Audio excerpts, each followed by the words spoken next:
네, 반갑습니다. 오늘 말씀 한번 살펴보도록 하겠습니다. 오늘 말씀은 마태복음 1장 18절부터 23절까지 말씀 제가 먼저 봉독하고요.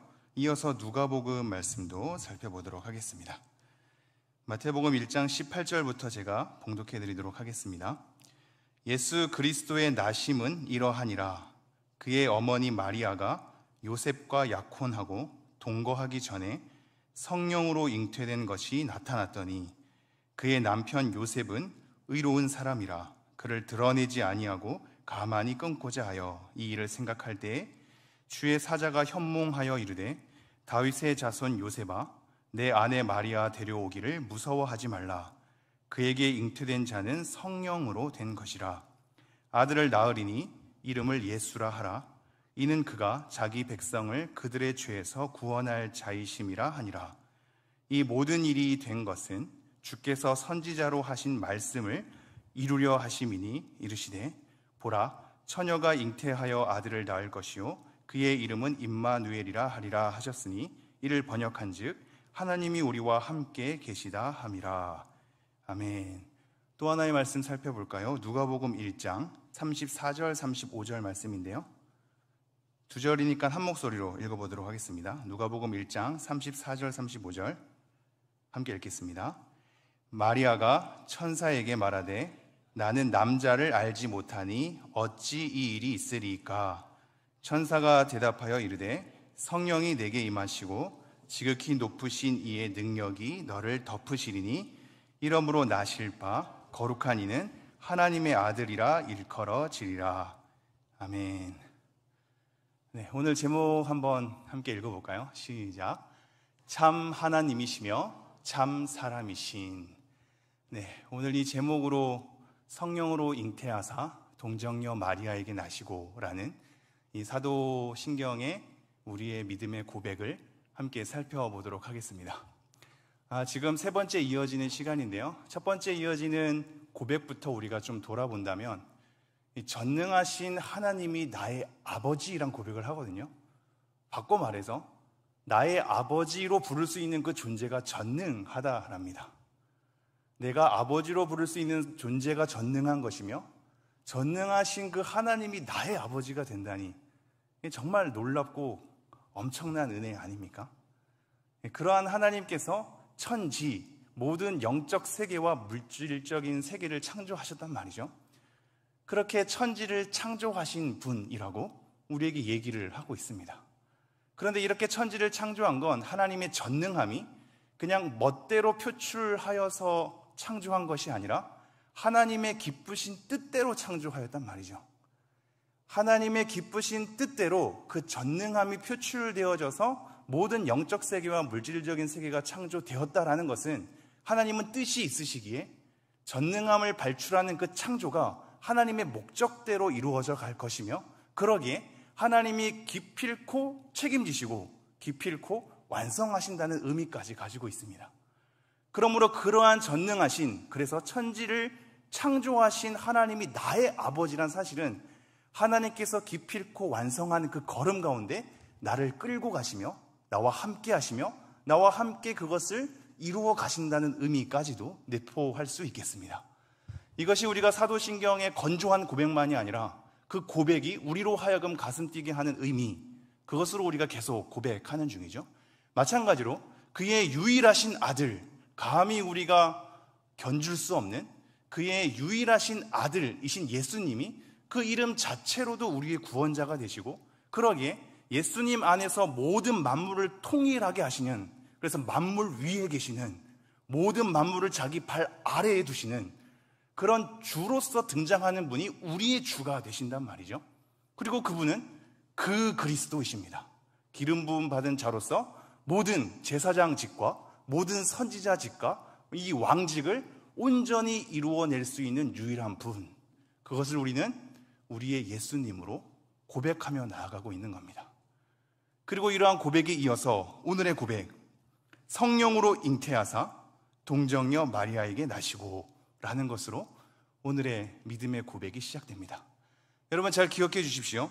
예수님의 주 되심과 모든 만물을 그분의 발 아래, 모든 만물을 통일하게 하려는 하나님의 계획에 따라 주인 되신 그분이 우리의 주가 되시고 그 그리스도가 되신다는 것에 대한 믿음의 첫 걸음, 그 첫 걸음이 우리를 성령으로 잉태하여 마리아에게 낳으시는 사건으로 다시 한번 돌아가게 하고 있습니다.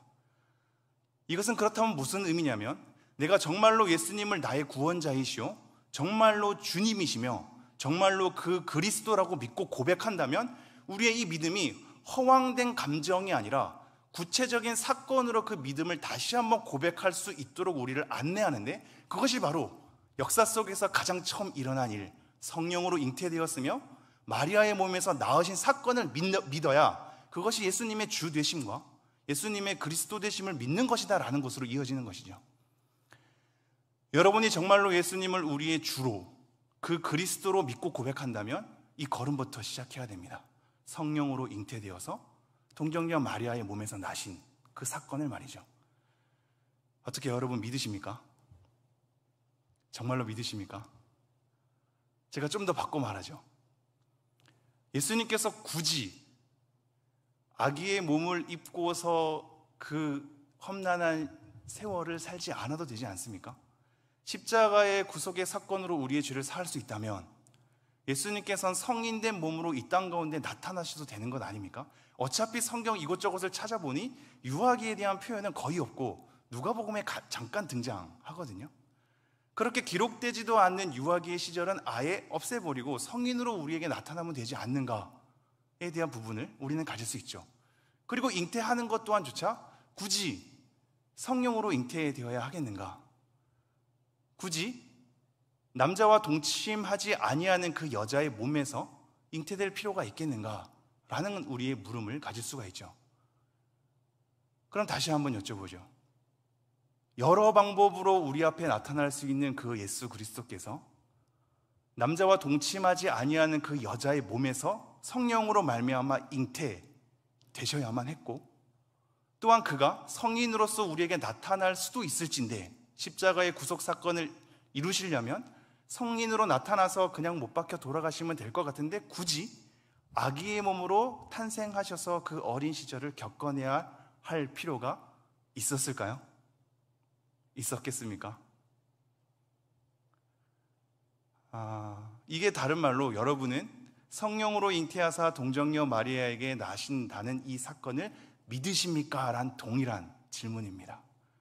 왜냐하면 우리가 그렇게 믿는다는 것은 막연하게 그 안에 가지고 있는 내포하는 의미를 모른 채 그냥 교회 역사 가운데 그것을 고백해 왔으니 나도 그 흐름에 따라 장단을 맞추어서 내가 고백해야만 나름대로 그 흐름을 유지할 수 있는 그러한 흐름 가운데 이것을 고백하는 것으로 그친다면 여러분은 사실상 그 안에 이 동정녀 마리아에게 나신 것과 성령으로 잉태된 것에 대한 하나님의 깊으신 뜻을 잘 모를 수 있는 겁니다.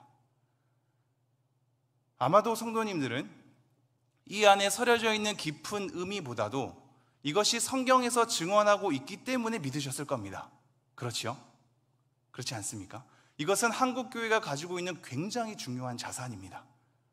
어떠한 것을 믿기 위해서 따지고 그것을 정확하게 결론을 도출한 채 믿으려고 하기보다는 우리가 성경에서 말하고 있는 바를 믿어야 하기 때문에 그것을 자연스럽게 받아들이는 풍토, 이것은 굉장히 사실 중요한 것이며 소중한 가치인 것이거든요. 하나님께서 말씀하시는데 그 무슨 설명이 필요할까라는 것으로 우리는 믿음으로 받아들일 수 있단 말이죠.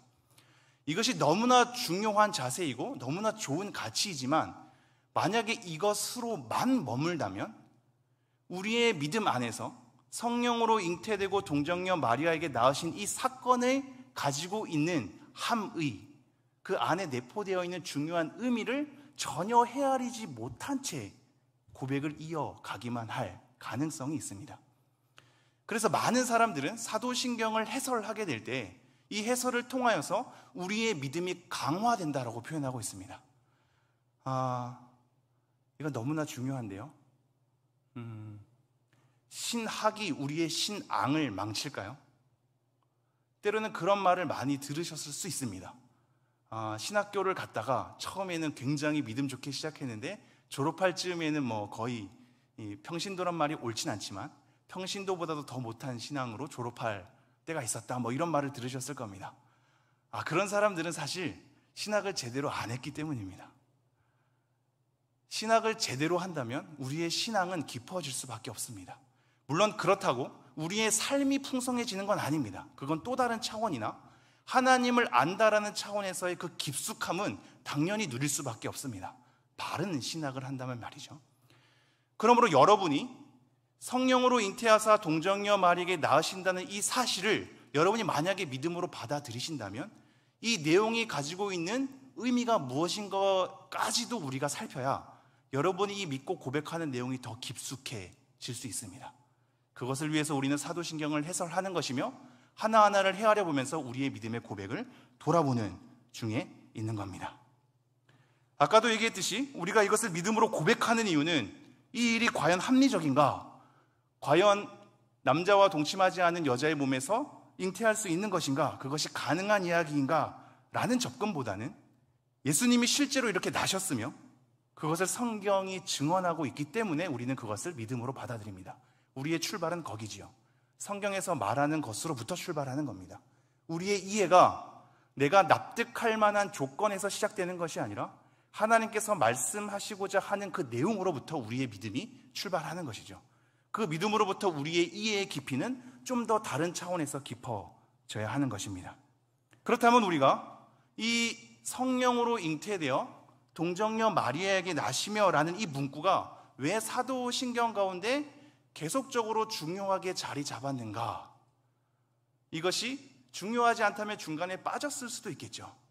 그런데 왜 성경에서 증언인 건 우리가 알겠고 이후에 역사 가운데서도 계속 중요한 고백으로 이 첫 단추를 우리 예수님께서 주님 되시고 그리스도 되신다는 것을 믿는다면 이 첫 단추부터 인정해야 하는데 성령으로 잉태하사 동정녀 마리아에게 나시고 왜 이 문구가 중요하게 되었을까? 그것을 한번 간단하게만 살펴보죠. 그 이유는 이렇습니다. 지금 이 표현은 예수님에 대한 인성, 예수님에 대한 신성, 이 두 가지의 문제를 다 내포하고 있기 때문입니다. 좀 더 쉽게 얘기하자면 예수님은 오늘 제목과 같이 참 하나님이신 동시에 참 사람이십니다. 마냥 신으로서 존재하지도 않고 마냥 인간으로서만도 존재하지 않는 신적인 본질, 이 본성을 갖고 있는 동시에 인간의 본질, 이 본성을 갖고 계신 분입니다. 그래서 이것을 신성이란 표현으로 그리고 인성이란 표현으로 그 단어를 사용해 왔죠. 예수님께서는 신성과 인성 이 두 가지를 다 취하신 분이라 이 말입니다.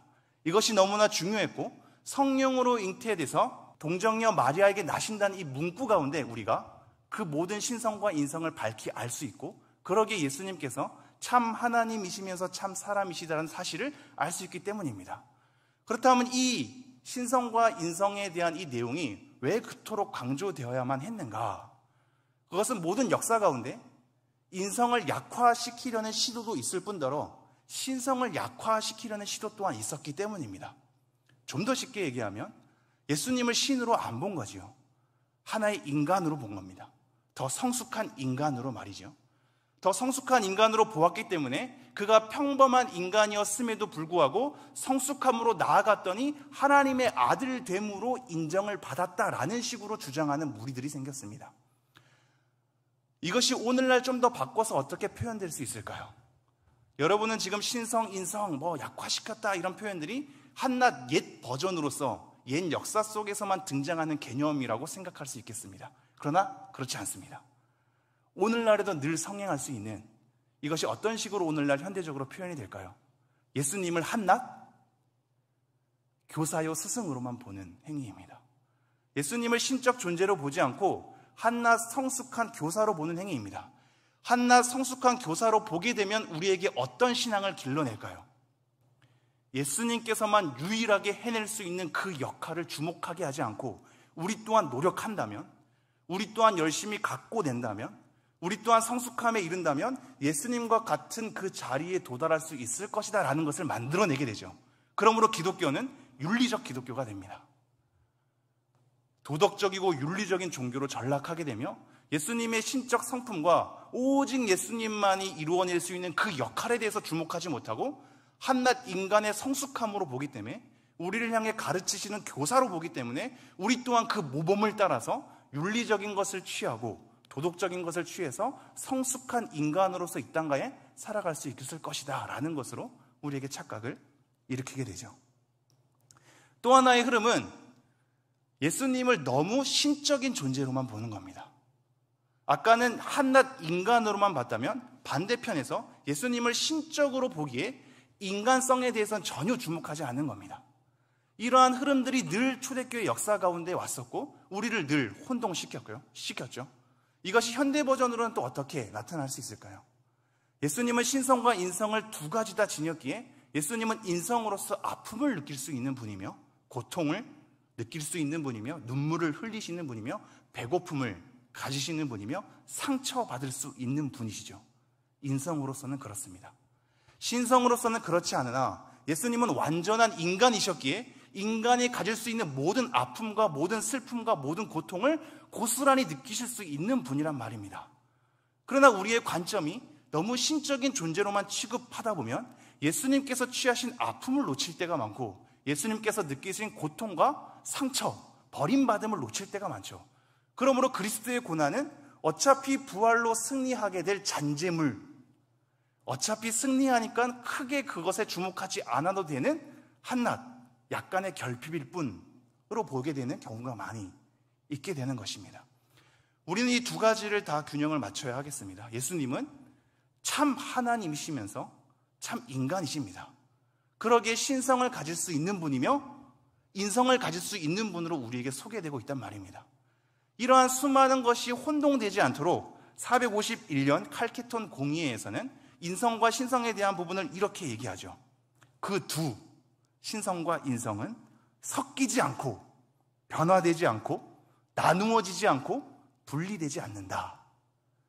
고유한 신성으로서 고유한 인성으로서 예수라는 인격 안에 그것이 고스란히 존재하게 되는 것입니다. 이것이 성령으로 잉태하사 동정녀 마리아에게 나오는 여러 가지 밝혀질 수 있는 의미이며 이 의미는 수많은 인성을 약화시키고 신성을 약화시키는 무리들 아래 교회를 든든히 세워갔죠. 마찬가지로 오늘날 교회에서도 동일하게 사용할 수 있겠습니다. 예수님을 한낱 인간으로 봐서 이 기독교가 하나님의 일하심을 주목하지 않게 하고 한낱 윤리적 기독교로 나아가는 발걸음을 처단할 수 있을 것이며 우리가 하나님의 신성, 예수 그리스도의 신성만 주목하느라고 예수 그리스도가 우리에게 모범을 보이신, 그래서 우리가 따라오도록 우리에게 명령을 하신 내용들을 놓쳐버리는 한낱 구경꾼으로 전락하는 것에 대해서 막을 수 있다는 사실, 이것을 우리는 성령으로 잉태하사 동정녀 마리아에게 나시고 라는 고백 가운데 우리가 함께 생각해야 될 부분일 수 있겠습니다. 자, 그렇다면 왜 성령으로 잉태되어야 하였을까를 한번 더 세밀하게 살펴보죠. 신성과 인성에 대해서는 우리가 지금 그 내용을 한번 살펴보았습니다. 이것이 다 연이어져 있는 내용이긴 한데요. 왜 성령으로 잉태되어야 하였을까요? 하나님께서 예수 그리스도를 성령으로 잉태하셨기 때문에 하나님의 결정이면 되긴 하는데 우리는 그 내용 가운데서도 성령으로 잉태된 것에 대한 중요한 의미들을 다시 한번 헤아려 볼 수 있을 것입니다. 그 첫 번째 이유는 이렇습니다. 예수님께서 인간의 몸을 입지만 참된 신성을 가지는 분으로 잉태되기 위해서 성령으로 잉태되어야만 했습니다. 온전히 신적 존재이신 예수 그리스도께서 인간의 몸을 입을 때 그 신적 존재의 신성이 약화되거나 흔들리지 않도록 고유한 온전한 신성으로서 그것을 갖고 계시려면 성령으로 잉태되어야만 했습니다. 그러므로 성령으로 잉태된 것은 예수님의 신성을 유지할 수 있는 신적인 존재로서 계속 우리에게 현현할 수 있는 그런 존재로 만들 수 있는 유일한 일하심입니다. 두 번째는 이렇습니다. 이 성령으로 잉태돼서 동정녀 마리아에게 나오신 이 사건이 인간의 능력이 아닌 하나님의 능력으로만 될 수 있게끔 하기 위해서 성령으로 잉태된 것입니다. 이 내용이 사실 굉장히 의미가 있는데요. 사도신경 가운데 성령에 대한 역할은 뒷부분에 나오지 않습니까? 근데 굳이 윗부분에서 등장하거든요. 성령으로 잉태하사. 맨 첫 번째 문구는 성부 하나님에 대한 부분이었고 그 두 번째 줄부터는 성자 하나님에 대한 내용으로 가득 차 있는데 성령이 바로 껴 있습니다. 우리는 이것을 통하여서 어떠한 하나님의 사역이 한 위격, 성부나 성자나 성령, 한 위격에게 홀로 시행되는 것이 아니라 같이 그것을 연합하여서 일하고 있음을 확인하게 되죠. 그래서 창조사건도 예수님께서 창조하였다는 표현이 등장하는 겁니다. 하나님께서 창조할 때 하나님의 신이, 하나님의 영이 그 수면에 운행한 것을 우리는 또한 보게 되죠. 하나님의 모든 사역은 각 위격이 홀로 수행하는 것이 아니라 삼위일체 하나님께서 같이 수행하는 것입니다. 그러므로 성령이 아랫부분에 나옴에도 불구하고 윗부분에서 거론될 수밖에 없는 이유, 이 예수 그리스도의 잉태가 성령의 역사하심으로 하나님 안에서, 삼위일체 하나님 안에서 같이 일어나기 때문입니다. 그리고 이러한 일어남은 정말로 오직 하나님만이 할 수 있는 큰 일이다 라는 것을 우리에게 일러주기 때문이죠. 이것이 왜 하나님만이 할 수 있는 큰 일로 우리는 이해해야 할까요?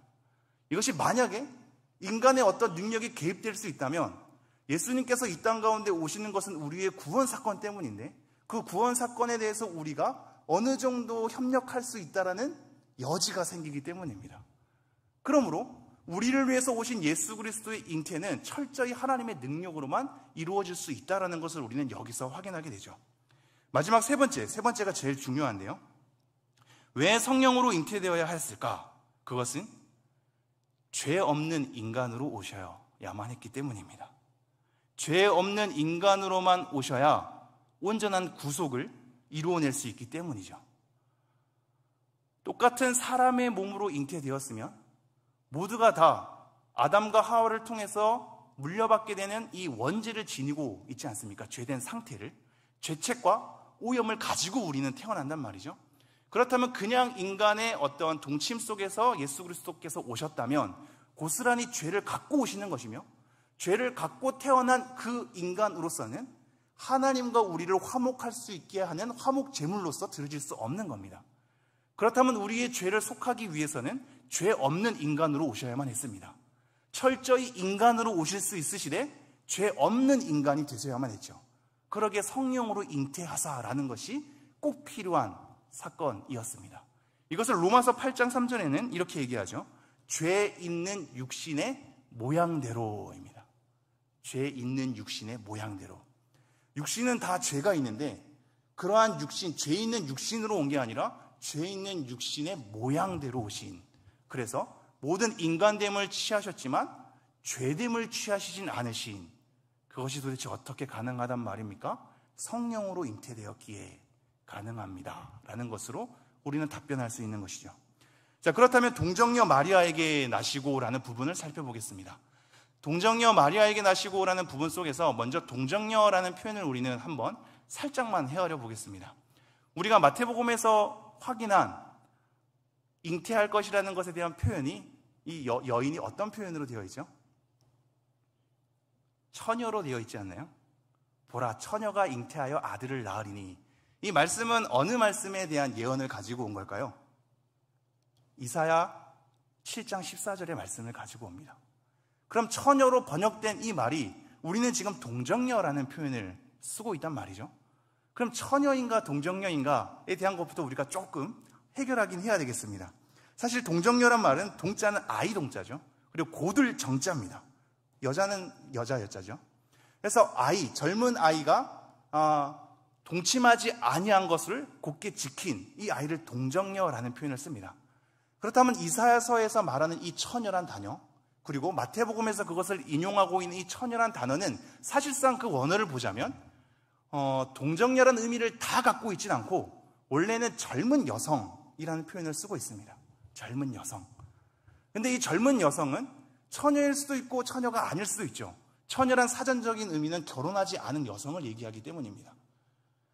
이 젊은 여성이라는 표현 가운데서는 결혼한 여성일 수도 있고 결혼하지 않는 처녀일 수도 있단 말입니다. 그러므로 어떤 사람들은 이사야서에서의 이 단어가 젊은 여성인데 굳이 너네들이 동정녀라는 표현을 쓰기 위해서 처녀로 잘못 번역하였다라고 공격하지만 그것은 얼토당토 않는 얘기입니다. 원래 젊은 여성이라는 단어는 처녀일 수도 있고 처녀가 아닐 수도 있는데 이 마리아는 처녀이기 때문에 처녀로 번역하는 것이 마땅하죠. 그렇다면 그냥 처녀란 표현을 쓰면 되지 왜 사도신경에서는 동정녀란 표현을 쓸까요? 사실상 이 의미는 동일하긴 하지만 처녀 자체가 가지고 있는 의미가 결혼하지 않은 여성을 얘기한다면, 동정녀라고 가지고 있는 이 의미는 남자와 동침하지 아니한 여성에 대한 의미가 강하단 말입니다. 그럼 우리는 이 번역을 동정녀로 번역해야지 왜 처녀로 번역했는가? 이 단어 자체는 처녀이지만 나중에 마리아가 고백을 합니다. 나는 남자를 알지 못함으로. 그러므로 처녀, 결혼하지 않는 여성인 동시에 마리아의 고백을 따라 남자를 알지 아니한, 즉 동침하지 아니한 여성이기에 동정녀로서 우리는 헤아릴 수 있죠. 사도신경은 성경의 문자 그대로를 배열하는 것이 아니라 성경의 내용을 요약한 것이죠. 그러므로 처녀라는 단어와 마리아의 고백에 따라 남자를 알지 못하는 그 단어를 합쳐서 동정녀라는 표현으로 사도신경에선 사용하고 있는 겁니다. 이해가 되시죠? 네. 그러면 왜 동정녀 마리아에게 나시게 되었는가를 한번 살펴보죠. 동정녀라는 표현을 알겠고 왜 동정녀 마리아에게 나셔야만 했는가? 그것은 완전한 인성을 입기 위함입니다. 참된 인간이 되셔야만 했기 때문입니다. 죄는 없으시되 인간으로서 가지고 있는 모든 존재를 온전히 취하실 수 있는 존재여야 하기 때문입니다. 마리아에게 잉태된 그 순간부터 어머니로부터 오게 되는 모든 영양분을 공급받으며 예수 그리스도는 마리아의 피와 살과 힘입어서 점점 그 육체가 발전되어 가죠. 그리고 10달 동안 어머니의 품에 품어져 있다가 해산하게 되는 겁니다. 그 일을 통하여 완전한 인간으로서 우리 가운데 오게 되는 거죠. 성인으로서 등장해도 되는데 굳이 잉태하여서 등장해야 하는 이유가 여기에 있습니다. 완전한 인간됨을 취해야 하기 때문입니다. 그냥 성인으로 등장하는 것과 잉태되어서 엄마의 영양분을 따라 엄마의 살과 피에 따라 참된 인간의 형체를 지니게 되는 것은 차이가 크죠. 이렇게 첫 출발부터 온전한 인간됨을 취하면서 예수 그리스도께서는 그 길을 걸어가셨다라는 것입니다. 그리고 이러한 인간됨을 통하여서 아버지인 요셉이 양부 아닙니까? 왜 그 가족 가운데 예수 그리스도께서 탄생을 하셨냐? 그것은 이 요셉이 다윗의 왕가이기 때문입니다. 다윗의 혈통으로 나신 이에 대한 하나님이 예전부터 우리에게 예언하였던 그 말씀이 성취되는 것을 우리는 여기서 보게 되죠. 아브라함과 다윗의 족보 가운데 나신 예수 그리스도가 마태복음 1장 1절부터 등장하고 있는 겁니다. 그러므로 모든 예언을 성취하여서 다윗의 혈통 가운데 참된 인간의 몸을 입고 오시기 위해서 우리에게 동정녀 마리아에게 나신 이 사건을 보여주시며 나타내 주시며 계속 고백하도록 하게 된 것입니다. 이로써 우리가 얻게 되는 유익은 무엇일까요? 성령으로 잉태되신 것과 동정녀 마리아에게서 나신 것을 통해서 우리에게 얻게 되는 유익은 무엇일까요? 그것은 참 하나님이시면서 참 사람으로 오셨기에 우리의 죄를 해결하시고 하나님과 인간 사이에서 우리를 온전히 하나님과 화목하게 할 유일한 중보자로서의 모든 여건이 완성되는 것입니다. 예수님만이 중보자가 될 수밖에 없는 이유가 여기 있는 것이죠. 그래서 사실 우리는 중보라는 표현을 쓸 때에도 우리가 누군가를 위해서 기도한다라고 할 때 중보라는 표현을 쓰는 것도 물론 우리 사이에서 가능하지만 좀 더 엄격한 의미에서는 중보란 예수 그리스도께만 유일하게 사용할 수 있는 언어이기도 합니다. 오직 예수님만이 중보자가 되실 수 있기 때문이죠. 그러한 중보자가 예수님께서 되시고 그러기에 그러한 중보자로서 우리의 죄를 사할 수 있는 존재가 되는 것, 이것이 우리가 얻게 되는 유익입니다. 이 내용만으로 성령으로 잉태하사 동정녀 마리아에게 나시고에 대한 내용을 충족시킬 수 있을 것입니다. 그렇다면 우리는 한 걸음 더 나아가 볼까요? 이 내용 자체는, 지금 앞으로 살펴볼 내용 자체는 사도신경 가운데 헤아릴 수 있는 내용은 아니지만 우리가 지금 사도신경 가운데 파생되는 이 내용들은 우리가 다 헤아려 봤기에 그 내용 가운데 이것을 넘어서서 이 표현 속에서 우리의 현대의 신앙 가운데 좀 더 생각해 볼 수 있는 내용들을 몇 가지만 얘기하고 한번 마쳐보도록 하겠습니다. 먼저는 성령으로 잉태하사 동정녀 마리아에게 나신 이 사건은 선제하신 그리스도, 선제는 미리 앞서 계신 분인 겁니다. 이미 계신 그리스도는 이 땅 가운데 탄생을 통하여서 우리에게 시작된 존재는 아니잖아요. 이미 삼위일체 하나님으로서 예전부터 있으신 분이십니다.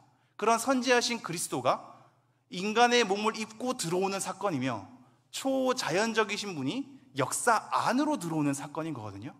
그럼 이것을 통해서 우리가 뭘 하나 알 수 있냐면 하나님의 하나님 되심, 우리의 구원 사건, 우리를 위해서 일하시는 이 모든 것이 저 멀리서 고함치는 것만이 아니라 역사 가운데 들어와서 함께 걷는다라는 사실입니다. 우리 하나님이 창조하고 나서 우리를 내버려 두신 것만 같은데 저 멀리 떨어져 있어서 우리가 아무리 고함쳐도 듣지 않으시는 것만 같고 어떠한 법칙을 창조하여서 그 법칙대로 돌아가게끔 내버려 두는 것만 같은데 그렇지 않음을 여기서도 보게 되죠. 성령으로 잉태하여서 동정녀 마리아에게 나셨다는 이 사실을 통하여 하나님은 역사 안에 개입해 들어오시는구나를 알게 됩니다. 오늘 목자반 사기의 수업을 진행을 했는데요, 그 교재가 하나님을 경험하는 삶입니다. 하나님을 경험하는 삶. 이 책의 제목만 보면 이걸 공부하면 우리가 신비로운 하나님을 경험할 수 있겠구나라는 것으로 기대를 증폭시키죠. 하지만 이 책의 내용의 주된 내용은 이미 우리 주위에 일하시고 계신 하나님의 일하심을 알아보는 것에 초점이 더 큽니다. 하나님은 우리 가운데 일하실까요? 일하시지 않을까요? 일하시고 있으나 우리가 알아보지 못하는 것일 뿐이죠.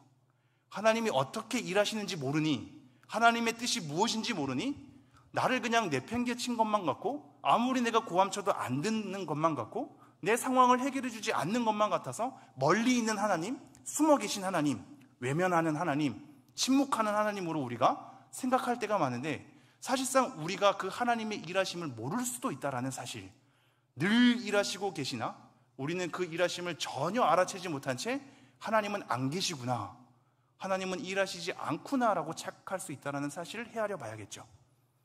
그러므로 오늘 이 성령으로 잉태하사 동정녀 마리아에게 나신다는 이 내용을 통하여 역시 하나님은 역사 가운데 들어와서 개입하셔서 일하시고 있구나라는 것을 우리는 확인하게 됩니다.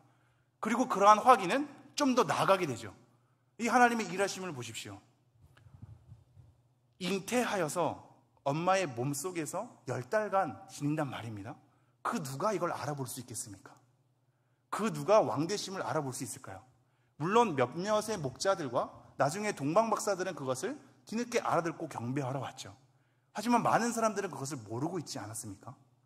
하나님께서 이 역사 가운데 일하신다는 것은 마치 그처럼 알아보지 못하게 희미하게 굉장히 신비적인 현상 가운데 과정을 겪어서 우리에게 보여준다는 사실을 여러분이 헤아리셔야 합니다. 이게 무슨 의미일까요? 하나님의 일하심은 항상 완성된 상태로서 우리가 쉽게 납득할 수 있을 정도로 보이지 않는다는 사실입니다. 잉태해서 10달 동안을 지내고 출산하고 난 다음에 나중에 30살쯤이 이르러야 공생의 사역을 시작하시는 예수님의 사역이 본격적으로 우리 앞에 드러나거든요. 그럼 그 30년 동안은 우리가 모르고 지내는 겁니다. 하지만 그 모르고 지내는 동안 하나님께서 일하시지 않으셨습니까? 그렇지 않죠. 하나님의 역사는 희미하게 우리가 알아차릴 수 없게 신비한 측면으로 점차 점진적으로 하나님의 뜻을 이루어 갔다라는 사실을 여기서 발견하게 됩니다. 제가 자주 얘기하죠. 이스라엘 백성들이 애굽에 종살이하였던 시기가 430년, 구약과 신약에 우리가 침묵기라고 하는, 암흑기라고 하는 그 시절이 400년. 우리는 그 시대에 태어날 수도 있으며 그 시대에 살았다가 죽은 사람들은 하나님의 특별한 일하심을 경험할 수 없는 것처럼 그렇게 생을 마감하게 되죠. 그 속에서 살고 죽었다고 해서 하나님이 없다라고 얘기할 수 있겠습니까? 하나님이 일하시지 않다라고 얘기할 수 있을까요? 마찬가지입니다. 우리 주위에 하나님이 일하시지 않는 것만 같습니다. 너무나 희미해서, 너무나 신비해서, 너무나 알아차릴 수 없게끔 일하시기 때문에 우리가 정말 그것을 잘 못 알아봐서 하나님이 일하시지 않는 것처럼 느낄 수도 있겠습니다. 그러나 오늘 이 사건을 보면서 하나님은 여전히 역사 가운데 들어와서 일하고 계시구나, 다만 우리가 모를 뿐이구나, 하나님은 하나님의 뜻대로 때가 참에 그 뜻을 이루어내시는 분이시구나, 잉태되는 그 순간을 우리가 모를 수 있고 10달 동안의 그 순간을 모를 수 있으며 탄생하는 그 순간을 모를 수 있으나 마침내 드러나신 예수 그리스도의 공생의 사역처럼 우리는 지금 이 순간 알아차릴 수 없는 여러 가지 길들을 하루하루 경험한다 할지라도 기필코 우리에게 나타나시는 예수 그리스도의 과정 가운데 우리가 놓여져 있구나를 우리는 여기서 이해하게 됩니다. 여러분 힘내십시오. 여러분 주위에서 하나님이 일하시지 않는 것처럼 보인다 할지라도 그렇지 않습니다. 하나님께서는 은밀하게 신비로운 방식으로 우리가 비록 알아차리지 못한다 할지라도 꾸준히 일하시며 신실하게 하나님의 일을 완성해 가시는 분이십니다. 우리는 그것을 마침내 목도할 것이며 예수 그리스도가 이 땅 가운데 완성하시는 그날에 우리는 그것을 온전히 찬미할 수 있고 이해할 수 있는 신앙의 수준에 이르게 될 것입니다. 또 하나에 살펴볼 것이 지금 성령으로 잉태하사 동정녀 마리아에게 나신 사건을 보게 되는데요, 하나님께서는 성령으로 마냥 잉태해서 단독적으로 사역하시지 않죠. 동정녀 마리아의 몸에서 나게 하신단 말입니다. 그렇다면 이것은 무로부터의 창조가 아닙니다. 자연을 사용하시죠. 하나님의 일하심은 하나님께서 단독적으로 특별하게 신비하게 우리한테 나타나실 때도 있으며 자연의 법칙과 자연의 물질과 자연의 원리를 빌어서 하나님의 일하심이 드러날 수도 있는 겁니다. 이것을 우리는 도구적 역할이라고 얘기합니다. 도구적 역할. 하나님께서 마냥 단독적으로 우리와 상관없이 홀로 모든 일을 이루어내시지 않고 하나님의 사람을 통하여 그 사람과 관계함으로 그 사람의 여러 가지 은사를 사용하고 성량을 사용함으로 하나님의 뜻을 이루어내시죠. 우리는 하나님의 도구로서 작용할 수 있다는 사실입니다. 우리는 이것을 놓칠 때가 많아서 하나님의 일하심을 우리가 간구할 때 뭔가 신비롭게 하나님이 일해 주셔야만 하는 것으로 매달릴 때가 많죠. 내 옆 사람과 주위 환경을 통해서 교회의 모든 여러 가지 일들을 통해서 나에게 역사하신다는 것을 전혀 배제한 채 말입니다. 그렇지 않습니다.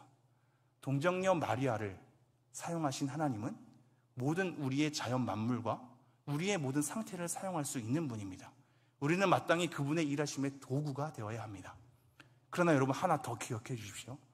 도구로서 우리가 활용될 때 우리가 도구로서 활용됐다고 우리를 자랑할 수 있겠습니까?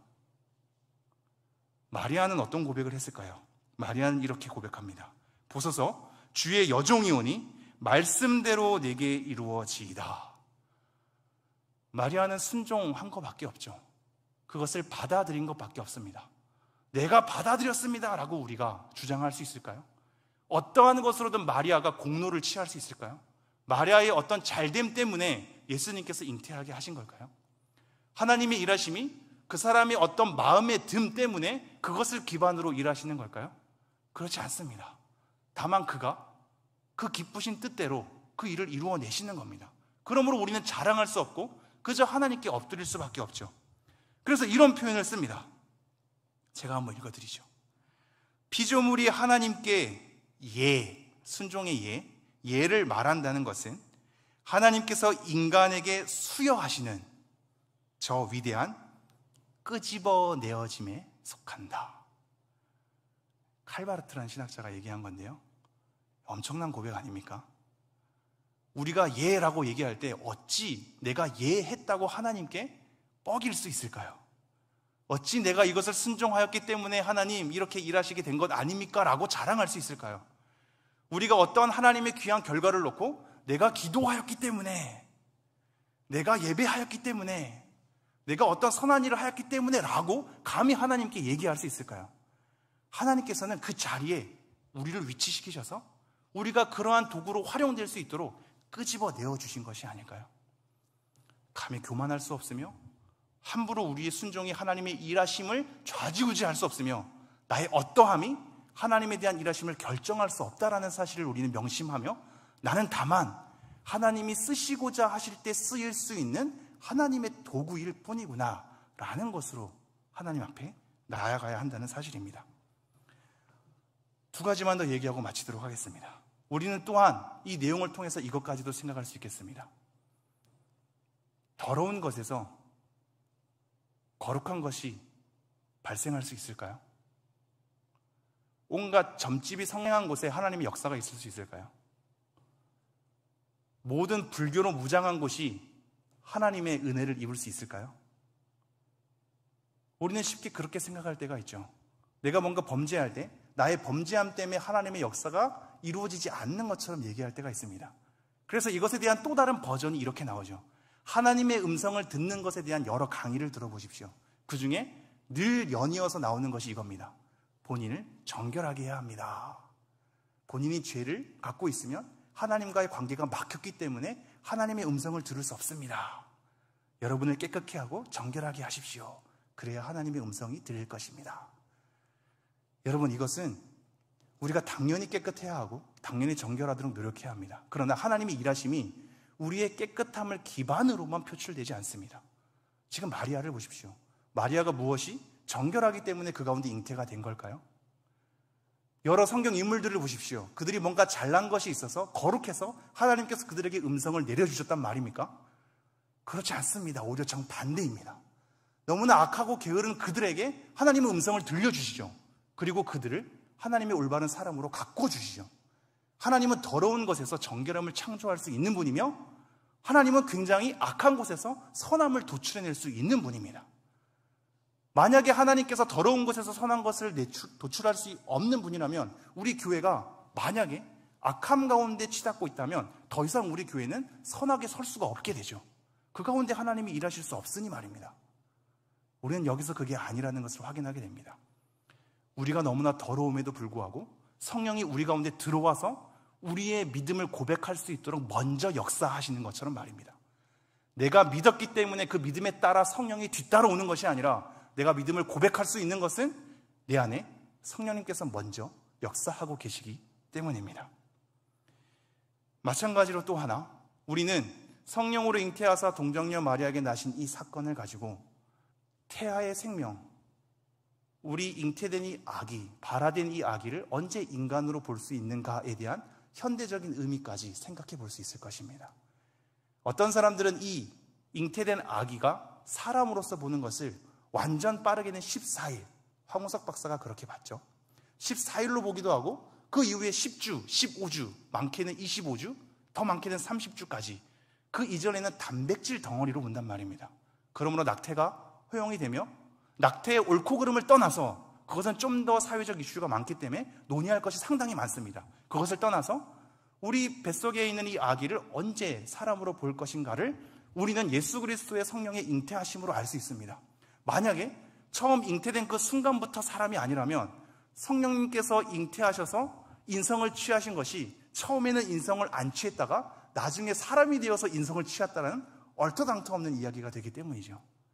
잉태된 그 순간부터 인성을 취하신 그 하나님, 예수님. 그러므로 우리는 우리 뱃속 가운데 있는 아기를 언제 사람으로 볼 것인가도 그곳에서부터 도출할 수 있을 것입니다. 마지막 하나만 얘기하고 마치겠습니다. 성령으로 잉태하사 동정녀 마리아에게 나신다는 이 고백을 지켜야 하는 이유는 성경의 권위와도 연결되기 때문입니다. 우리가 이 고백을 자꾸 제거하려고 한다면 성경의 기록 중 우리가 오늘 읽은 이 본문을 제거해야만 하고, 그렇다면 이 조그마한 제거는 나중에 또 다른 것이 마음이 걸리고 합리적이지 않다고 생각할 때 제거하려 드는 우리의 습성이 길러질 것입니다. 우리가 이 고백을 수호해야 하는 것은 성경의 권위, 이 기록된 말씀을 그대로 받으려는 우리의 믿음을 유지할 수 있기 때문이며, 우리는 이것을 통해서 인성으로 사신 예수 그리스도의 삶을 또한 본받는 데까지 나아갈 수 있기 때문입니다.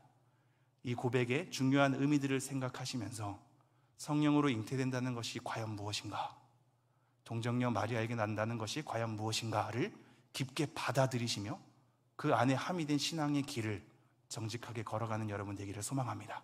기도하겠습니다. 하나님, 오늘 성령으로 잉태하사 동정녀 마리아에게 나신다라는 우리의 믿음의 고백을 살펴보았나이다. 하나님, 이 고백이 그냥 단순한 고백으로만 웅얼거리는 것이 아니라 이 고백 안에 담겨져 있는 아주 중요한 하나님의 뜻들을 우리가 헤아리게 도와주셔서 그 안에 신성과 인성, 참 하나님이요 참 사람이신 예수 그리스도를 온전히 받아들이며 그의 구속을 믿으며 그가 살아간 삶을 본을 삼아서 하나님을 영화롭게 할 수 있는 우리 인생들이 되게 하여 주옵소서. 이 모든 말씀 예수님 이름으로 기도합니다. 아멘.